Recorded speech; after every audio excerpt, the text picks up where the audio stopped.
असलामुअलैकुम की हाल चाल है वीरो ठीक हो ना।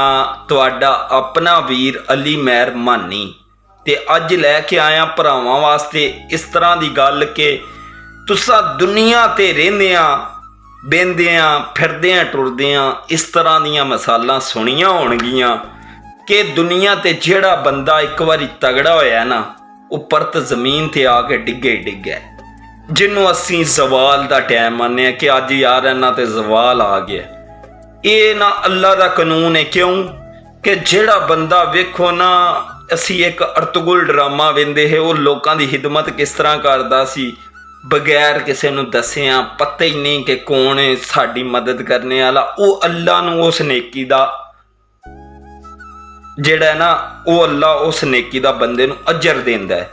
ते जिहड़ी नेकी असी जनाब दुनिया नूं वहाने वास्ते करने उस तो बाद अगर फिर साडे ते जवाल हुंदा है तो सानू कोई बंदा चंगा नहीं दसदा बई ये चंगा सी।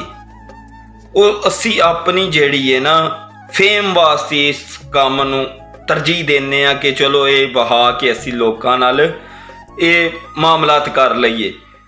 उस तो बाद ना वेखो ना जिहड़ा भी दुनिया ते तुसी मीर बंदा वेख्या होएगा ना या वो माड़ा हो जाएगा या उसकी नस्ल अगू माड़ी होगी या उसकी नस्ल अगू माड़ी होगी। ये जवाल का टाइम आ जाता है।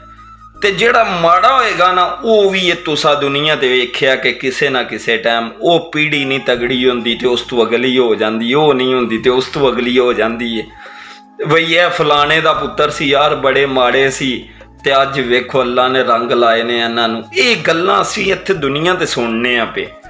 ते मैं इस मामले नूं एक शेर की शक्ल तुहानूं दे के दसना कि झिड़क दई ना किसे मस्कीन नूं नाजक दिलां नूं चीर भी आ जांदे।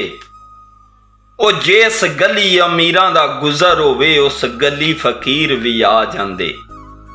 आसे सदा नहीं सजना साथ देंदे कदे अखां चों नीर भी आ जांदे। ओ चंगे वक्त जे निभण सरदार साइयां माड़े वक्त हीर भी आ जांदे।